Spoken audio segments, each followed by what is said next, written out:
What President Trump needs to know is that if he had done here in Brazil what he did, in the United States with the elections, he would also be facing charges. And he would be on trial. If there had been a capital here and Bolsonaro had done what Trump did in the United States, he would also be on trial. You mentioned the law of reciprocity. Even with President Trump's explicit threat to respond with more tariffs to any taxes imposed by Brazil, how does your government plan to break out of this cycle?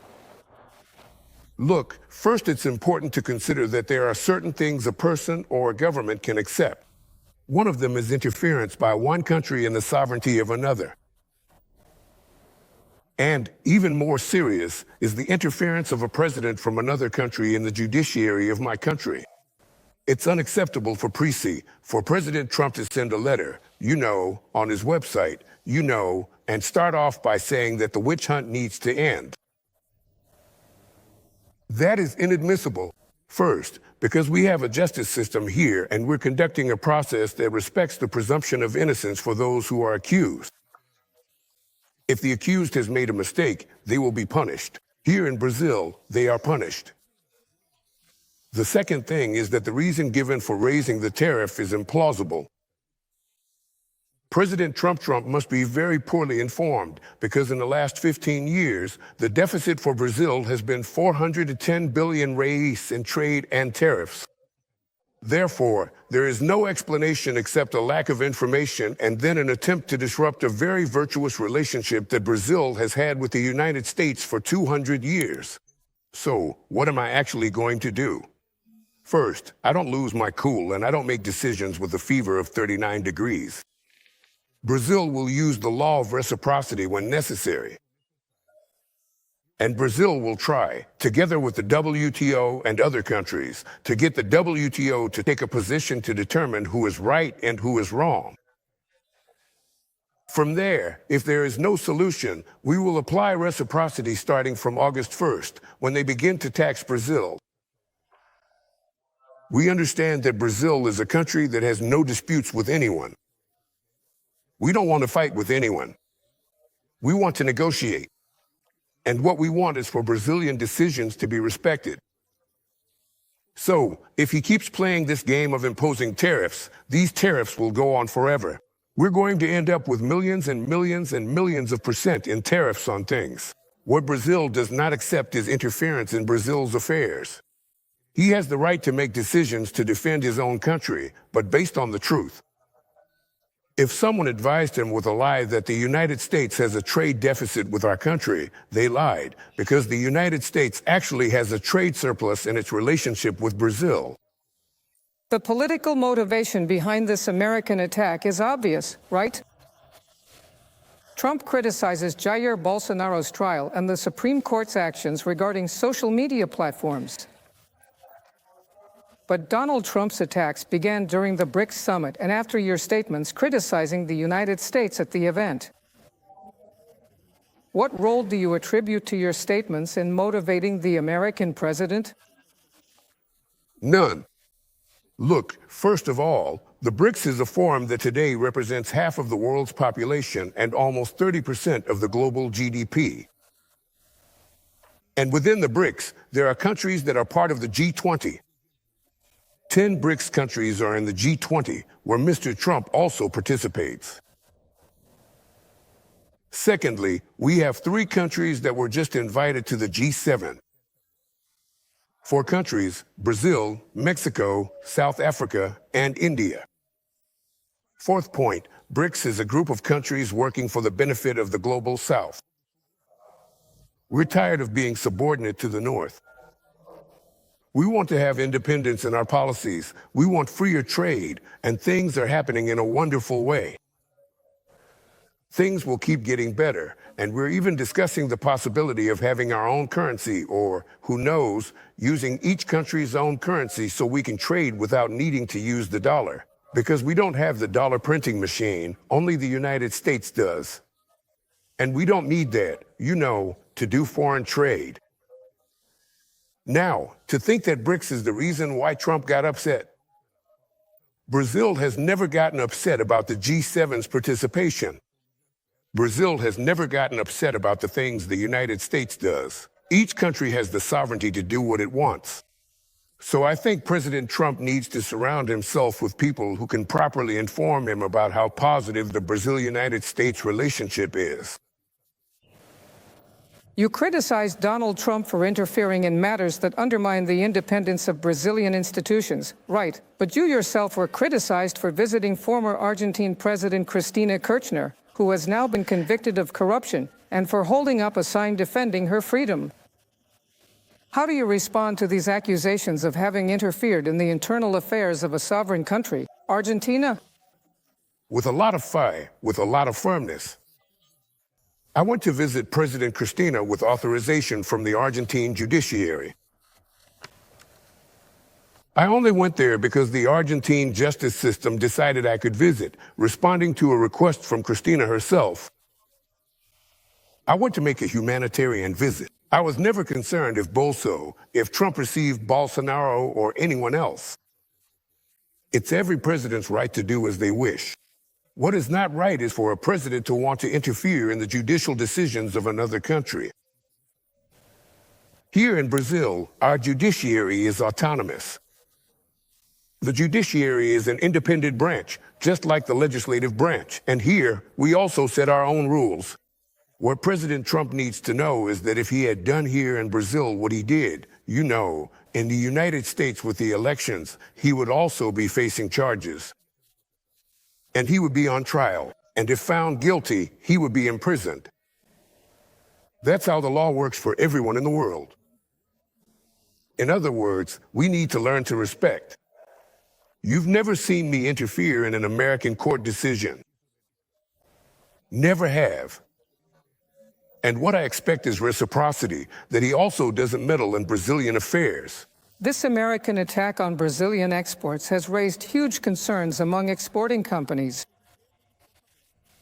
What crucial role do you expect these key business sectors to play in shaping the government's comprehensive response to the United States?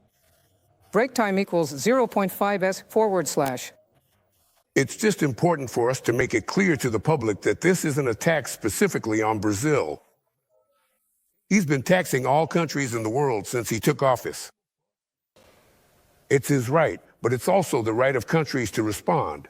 So, what do I intend to do? Look, first I plan to bring together all the business people who export to the United States, especially those with the highest export volumes, orange juice, steel, Ember, which exports a lot to the United States, to talk and see what their situation is.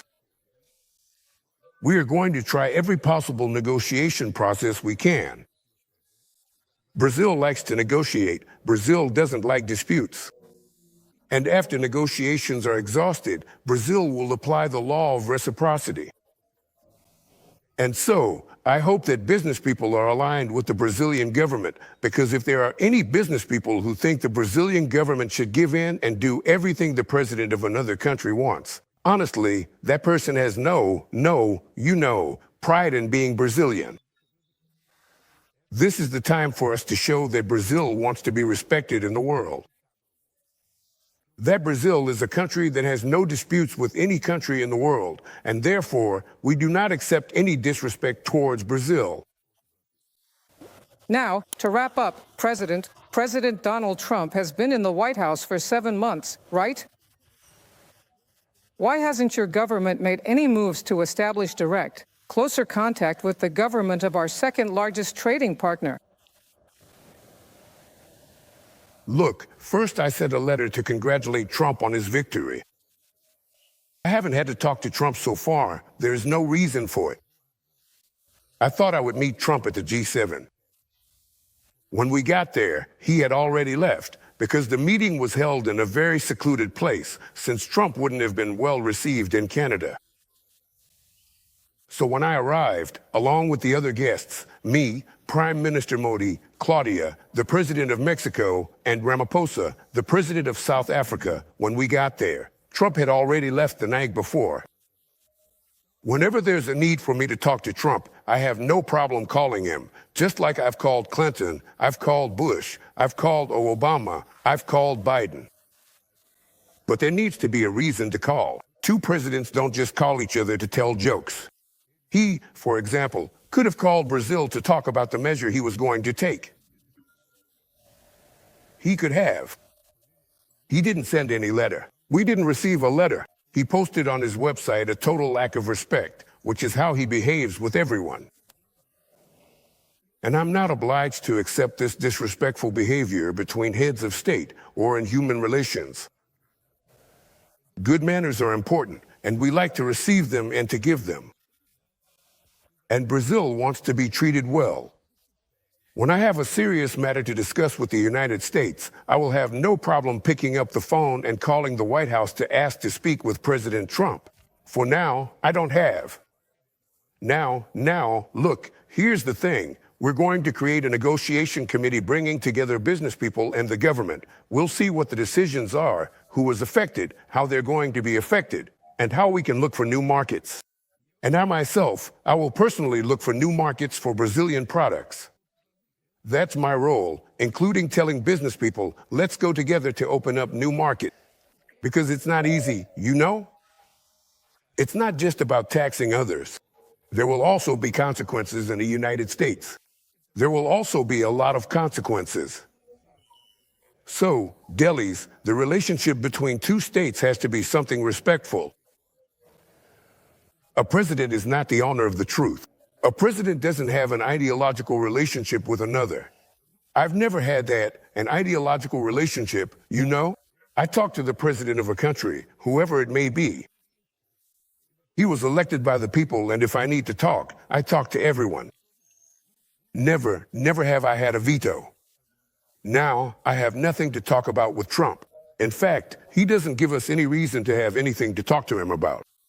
After we have a deep discussion about what will happen, you know, we have time to discuss, we have time to talk, we have time to listen to business people, we have time to listen to the WTO, to hear from other countries, to see how things are going. And then, when the time comes, if it's necessary to talk, you can be sure I won't have any problem picking up the phone and calling, even at the risk that he, rudely, might not want to take my call.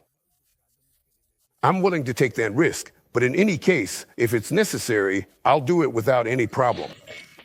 For now, nothing. For now, nothing. Not even call the ambassador? Yeah, I don't know. That's a decision that Itamaraty will have to make, okay? I think it would be important to call the ambassador to get some information, but that's a matter that depends on Itamaraty's decision. I think Minister Mauro Vieira, will know how to handle this.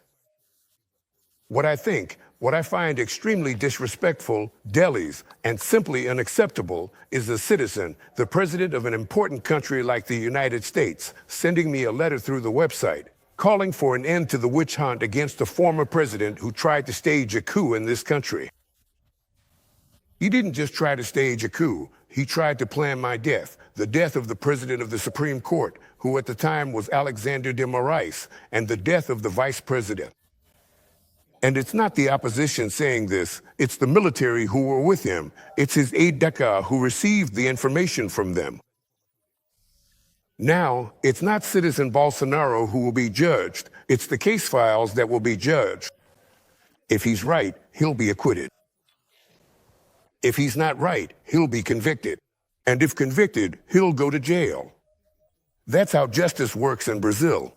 And that's how I hope it works in the United States. If there had been a capital here and Bolsonaro had done what Trump did in the United States, he would also be on trial. Because the law here in Brazil really is for everyone, no matter who it hurts. Thank you, Mr. President.